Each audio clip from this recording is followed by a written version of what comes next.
Good afternoon. Today we are announcing the arrests and unsealing of an indictment out of the Southern District of New York, charging 11 individuals for allegedly overseeing an extensive, decade-long marriage fraud scheme involving more than 1,000 sham marriages between Chinese nationals and United States citizens, and then the submission of fraudulent applications for green cards.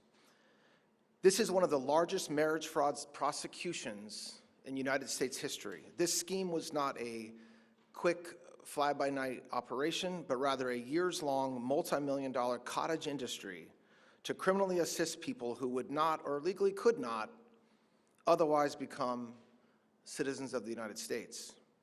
The men and women who facilitated this scheme were all naturalized citizens originally from China and one green card holder. Under President Trump's leadership, the Department of Justice is working alongside our partners at DHS to secure the border and protect American communities, something that was ignored during the last administration.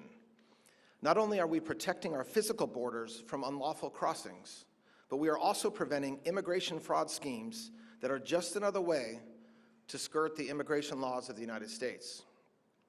As alleged, some of the charged defendants acted as facilitators who orchestrated the marriage fraud scheme, pairing foreign nationals seeking immigration status with United States citizens willing to participate and engage in a sham marriage.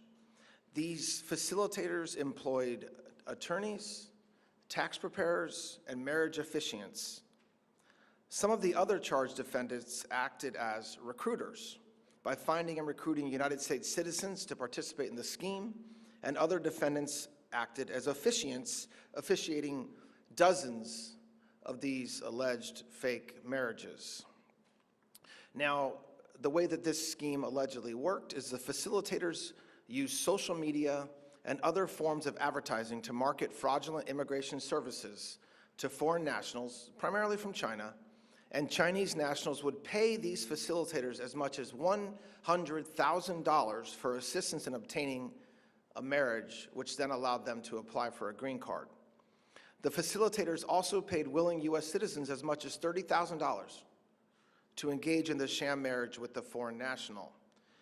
Now, often after these phony ceremonies, defendants would stage images of families at restaurants to create the appearance of a legitimate wedding, and some of the defendants also facilitated sham marriages overseas in China. After the marriages took place, the actual ceremony, the then married couples would visit a local office affiliated with the scheme, sign forms for submission to the U.S. Citizenship and Immigration Services, learn about the USCIS interview process to apply for a green card, and then execute prenuptial agreements, which, not surprisingly given the allegation these were sham marriages, waived their rights to share in the other's estate upon death, child support, and other claims in marital property. One prenuptial agreement even provided that, and I'm quoting from the indictment, except in the name of husband and wife, both parties live independently and must not interfere with each other, end quote. The facilitators of the scheme would then prepare and submit fraudulent green card applications and work with the couples through the immigration process, submitting photographs, opening joint bank accounts, mobile phone accounts, all to obtain green cards to allow them to stay in this country, but that's illegal. These charges and the indictments now unsealed, they show how far people will go to cheat our immigration system. Gaining American citizenship and legal status to reside in this great nation is a sacred privilege, and we will ensure it is always done in accordance with the law protecting our communities and national security. These schemes have real costs. They rob our country of its ability to know who should be and should not be allowed in America. And this department and the Department of Homeland Security will not stand for this. And I think this prosecution and the hard work that went into it with the agents and the prosecutors show that. Our efforts to protect our immigration system and our country's borders are aggressive and exhaustive. No matter how complicated the scam, we will do everything in our power to stop it. Additionally, we've directed the U.S. Attorney's offices around the country and the Criminal Division here at Maine Justice to work with DHS to prioritize the investigation and prosecution of birth tourism schemes. We've also directed the Civil Division to prioritize the denaturalization of naturalized citizens who have obtained citizenship through fraud. Our fantastic lawyers have filed a record number of complaints, more than 120 at this point, since January 20th, 2025. We are a nation of borders and sovereignty. The greatness of America is only as strong as our willingness to protect it, and I am proud to be part of the whole-of-government approach to bring down sophisticated networks like this. This is indicative of the work we're doing to keep America safe. It will continue and will not relent in our efforts to protect national security. I do want to thank the Southern District of New York for their work in this case, and our partners at DHS, HSI, Homeland Security Investigations, and the FBI for the tireless work in investigating this case and bringing this prosecution. I'd like to now turn it over to our newly confirmed by the judges, SDNY United States Attorney Jamie McDonald. Thank you.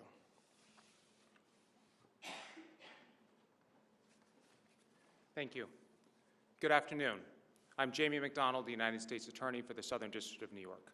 As the Attorney General just laid out, today an indictment has been unsealed in the Southern District of New York, charging 11 defendants with an expansive conspiracy to commit marriage and immigration fraud.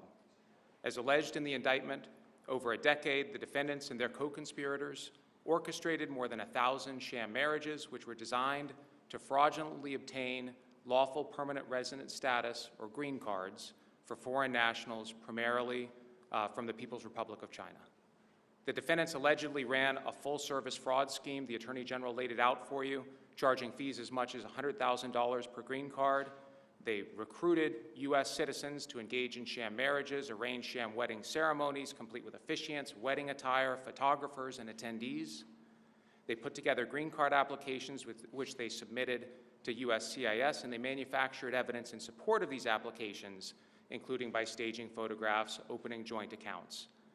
They coached couples before USCIS interviews, and once a foreign national obtained a green card, they arranged for a divorce.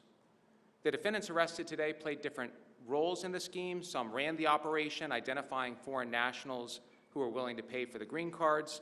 Some found or recruited U.S. citizens to enter into sham marriages and carry out the scheme. And some facilitated the fraudulent applications by leveraging a network of marriage officiants, attorneys, tax preparers, and other service providers. Through this process, the defendants made enormous sums of money for themselves. We believe this network took in tens of millions of dollars over its decade-long operation, making it one of the largest marriage fraud prosecutions in U.S. history. Investigations of this scale require extraordinary teamwork.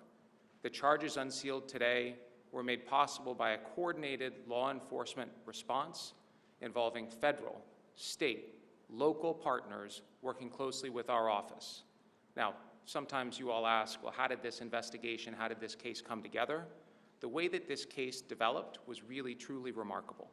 It began with a single communication that our office uncovered in an entirely unrelated case. Our prosecutors identified that communication, thought that it could be tied to a potential marriage and immigration fraud scheme.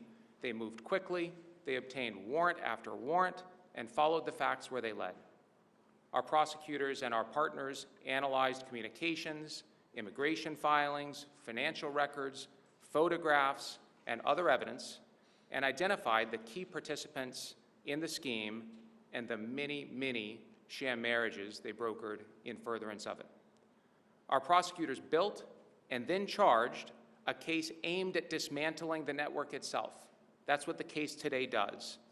Their work wouldn't have been possible without the outstanding contributions of our law enforcement partners, but I do want to note that while this case today is aimed at dismantling the network, our investigation into other aspects of it, going up and down the chain, is continuing.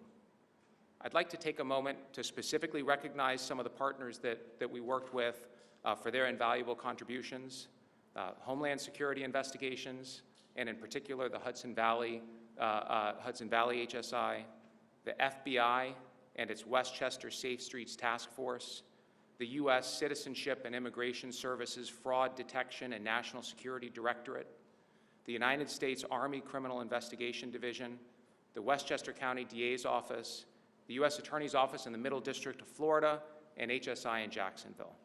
All did extraordinary work with our office to investigate and disrupt this sophisticated and expansive fraudulent network with remarkable speed. I commend our prosecutors and staff in the Southern District of New York, especially in our White Plains office, which is where this investigation was run and where the prosecution will proceed, for their speed, creativity, judgment, and determination with which they built this case. The defendants will be presented in the White Plains White Plains Courthouse later today. I'd also like to thank in particular the Attorney General and his office for his support in this investigation and the continued efforts of our office and all of our law enforcement partners. This case shows what coordination, hard work, this sort of whole of government approach that the Attorney General mentioned, and creativity of our nation's dedicated public servants can accomplish when we work together to protect the public. Thank you.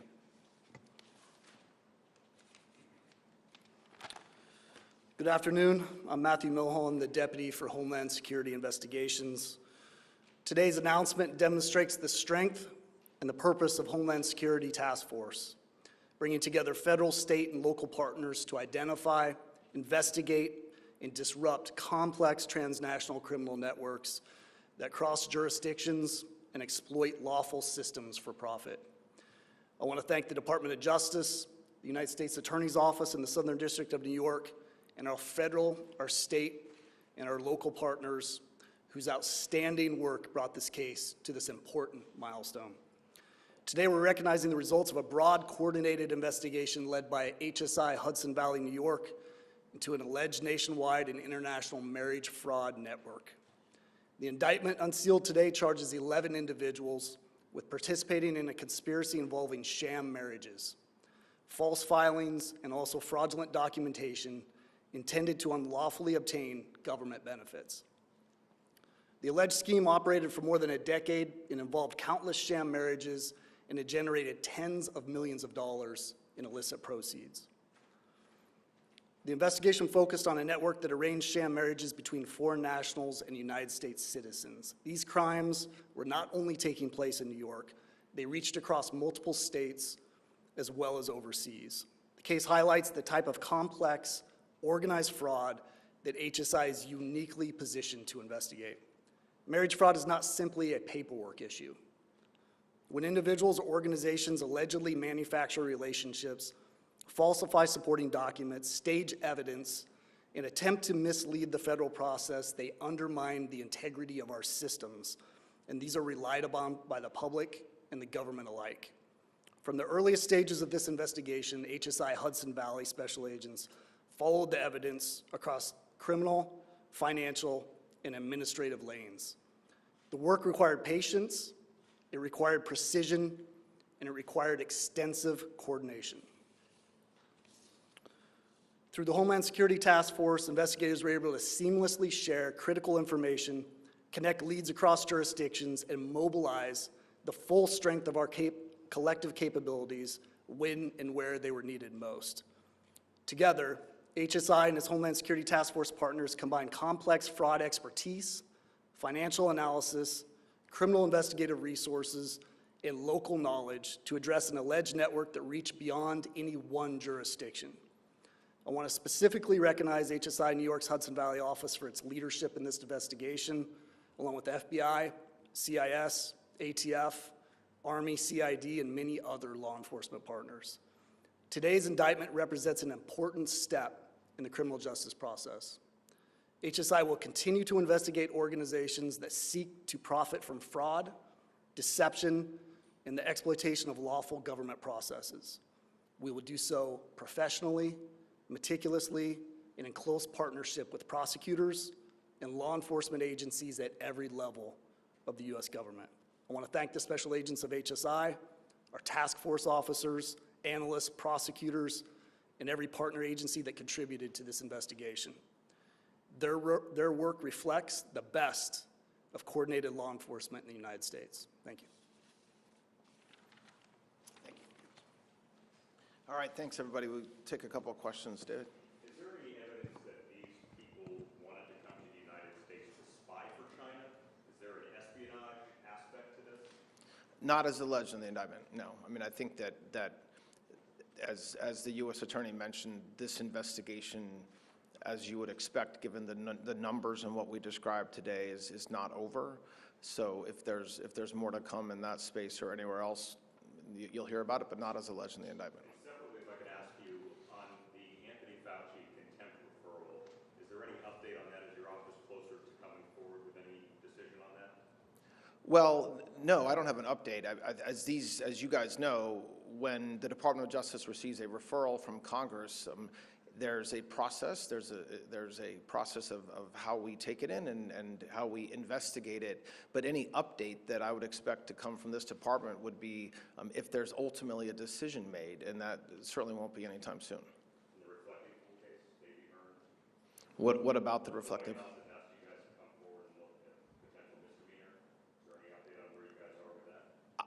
I don't know what you mean by the White House has asked us to do that, but no, I don't have an update on that. I think there's been a lot of comments and source-based comments about what, if anything's happening with that case. The judge ruled in that case, or we're waiting for the ruling, and I don't have an update, no.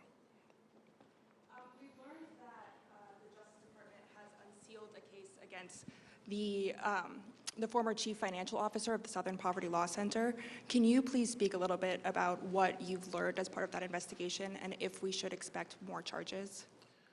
So yes, today, my understanding is today there was an arrest made, and there is a new indictment that includes the former CFO of SPLC.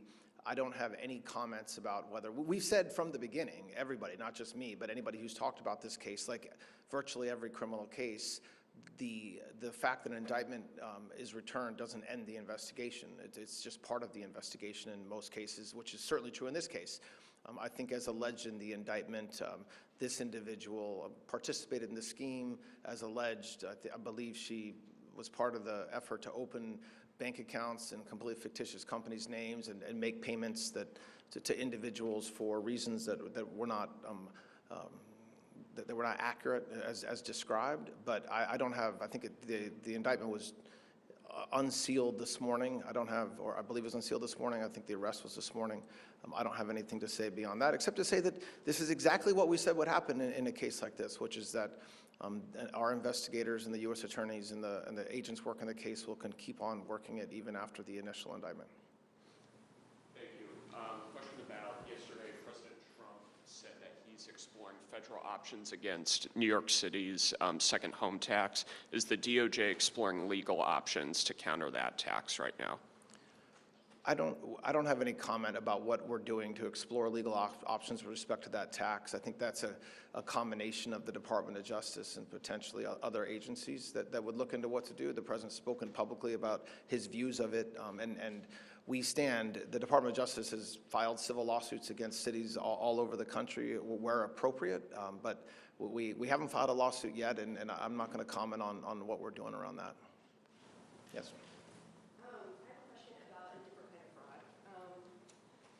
Thank you so much. Oh, thank you. The Justice Department's been investing a lot of resources in combating fraud on taxpayer programs. In addition to cases that target beneficiaries and providers who file fraudulent claims, can we expect to see the Justice Department pursue state officials who have been aware of extensive fraud but have failed to stop it?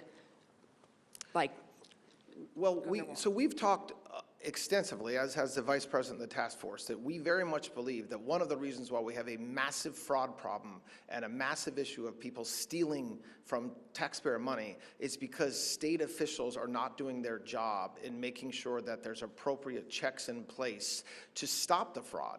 Now, there's a difference between a state employee or state official not doing their job and committing a crime. And so when we look at some of these programs that are being administered by the states, and we see absolutely no effort to do anything to police who's receiving the money, then that's something that we, of course, will investigate. But that's different than when then whether we will ultimately charge an individual with a crime. If we learn that an individual has committed a crime, whether it's a participant in the scheme, a leader, or a city official, or a city leader, yes, we will absolutely indict and prosecute that person, which is what we would do in any case. But I do think that, as the Vice President has talked about repeatedly, one of the wake-up calls we hope governors and city officials will take from what we've been doing over the past 6 months, 9 months, is to realize that they need to, this is money, this is taxpayer money, the generosity of the American taxpayer, and so they need to do their part to make sure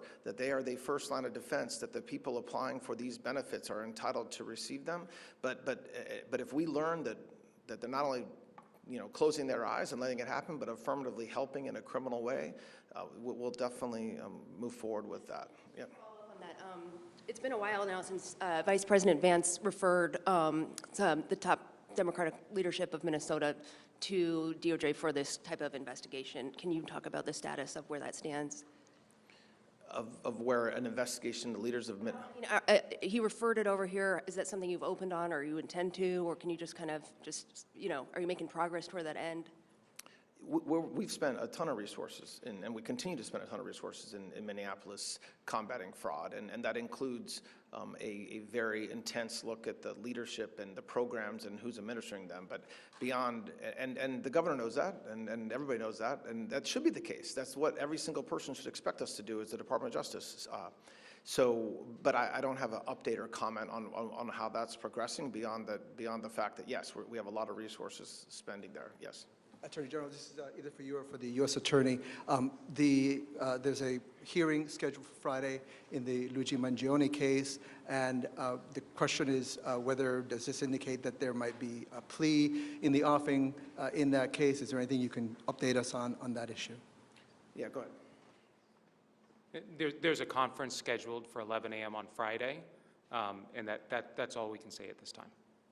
On this case for the attorney, I was curious about what were the common themes here of people who were Americans that were targeted in this? If you can clarify how this was, maybe discovered and how these people were found to take part in this. It's a good question. I'm not sure that there was a common theme with respect to the Americans. I think there were common themes in respect to the ways that they were recruited. They were recruited through various networks. The individuals that we've charged today, some of them were recruiters. They were out trying to identify people who would serve on the other side of these sham marriages. They then used their own networks to try to recruit additional people. A significant amount of it was done through various methods of communication, including social media, advertisements that were sort of veiled where they may not have been apparent on their face that they were recruiting U.S. citizens to participate in these sham marriages, but that could lead to the initial discussion, and then in those discussions they were recruited to be part of the scheme. Alex? One on this case, just on the number of marriages, the 1,000 number, I mean, what happens to the people who receive the green cards? Is there a process where they're going to be ultimately have their green cards revoked? And then on a separate question afterwards, if I can. Sure. So it depends on the circumstances. So this scheme started in 2016, ended now. We just brought it down. And so depending on where a criminal, because that's what they are, where they are in the process of the immigration process. Some of them will be earlier on, some of them already have their green card, some of them may actually already be citizens. So depending on where they are, yes, that's part of the investigation that we're doing now, and there's a lot of work. There's thousands of marriages that we're looking into, and so I expect that there will be more work, whether that's civil, like you just asked, where you're pulling their immigration status and deporting them, or criminal, depending on the circumstances and the proof that we have. Exactly, but that's a big effort that we're undertaking now, and I think that it's hard to say this is what will happen with every single sham marriage, because it depends on the evidence and the factors. Just on a follow-up, the president has never gone as far as you have to say that the anti-weaponization fund is dead. Now that you've been confirmed, narrowly because arguably of that anti-weaponization fund, just The president said this week he'd leave it up to you. What's your answer? Is it dead, and is it ever going to come back? Well, so I quibble with that because the president said in the cabinet meeting that it's dead. He's also said that he likes it, but he has also said it's dead. Now, as for me, and I keep on saying this over and over again, but I'm happy to say it one more time. I have testified under oath that it's dead. I have testified in front of the House where I wasn't under oath, where I said it was dead. I have answered questions after my hearing where I said that it was dead. I have rescinded the order that set up the weaponization fund, which means that it does not exist. As we've said repeatedly, there were never commissioners. There was never any money went anywhere. So I'm not sure how I can further say that the anti-weaponization fund doesn't exist, or we use the word dead. But if anybody has any ideas, we also have said under oath that if Congress would like to make it a law, that we would support that, as would the White House. So I'm not sure. I get that this is a super fun story to not let die, but I don't know what else to say except that yes, the president feels very strongly, as do I, that there were people who were victims of a Department of Justice that was absolutely weaponized, and he feels very strongly that he would want to make them whole, as do I. But it will not be through the anti-weaponization fund, which again was never set up, and nothing has happened with it. But thanks, Alex. Sarah? I'm short. I have an on-topic and an off-topic. On-topic, I know that SDNY in particular actually has done a lot of investigations over the last several years into people who were harassed by China, who were political dissidents, who were trying to escape oppression. So I'm curious if any of the people in these 1,000 marriages were maybe in that position where they were trying to get cover, to protect themselves from, being harassed by China. That's my on-topic question. So I think, and Jamie can speak more to this if he chooses, but it's hard to label a particular marriage and a particular reason or why it happened. You're right, Southern and Eastern District of New York have had a lot of cases in that space over the past couple of years. When I will add, though, that if there is a Chinese national who feels like they're being harassed, they have other ways to remedy that besides entering into a sham marriage, right? You can't, just because you're being harassed doesn't give you the right to go commit a crime. So, but yeah, I don't think it's fair to try to say some percentage or some number may have separately claimed that they were harassed, so. My off-topic, I was just curious if there were any updates. We've been having primaries across the country, and as usual, the Civil Rights Division has been sending monitors in some of these places to sort of keep tabs on things. In the past, the head of the Civil Rights Division has said some of these counties have had irregularities, she said in the past. What's been the feedback so far? Have you spoken with people in the Civil Rights Division to see what they're observing in these primaries, and if you have any concerns that they have raised as they've been observing polling places? So I don't have an update necessarily today to say here's what we're doing, but yes, that is something that the Department of Justice, as every Department of Justice does, is making sure that we're appropriately monitoring between now and, you're right, there's primaries, but up through the election, and we'll continue to do that. I think there's not anything secretive about this process. There's not supposed to be. I don't think there should be. So to the extent that the Civil Rights Division is doing something, we're not going to do it in secret. You'll know about it because it's important the American people know about it, because we're doing it to make sure that we have elections that are fair and run the right way. So all right, I'll take one more question. Got it. Go ahead. Next week, there's a deadline in the Comey case. The defense has said that there was evidence that was gathered by the government that suggested there were alternative reasons, sort of the restaurant narrative of '86. How confident are you today that that case will survive to trial and ultimately result in a conviction? So I'm not going to comment on a defense filing in any case, because that's not fair to any of the parties involved, and so I don't have a comment on the way that every case works in this country is that when every indicted case it means a grand jury has returned an indictment. That means that a grand jury found probable cause that a crime has been committed, and there's a trial. And there's a lot of cases as a prosecutor that I felt were definitely going to get convictions and that didn't, or that it was a tough conviction. There's cases that were really, really tough that got convictions, and so I'm certainly not going to act like I have a crystal ball and predict what's going to happen with that case at trial, but it's enough to say that this was a case that was returned by a grand jury. It's not out of D.C., it's out of a district in North Carolina, and we'll go from there. All right, thanks a lot, everybody. Have a good day.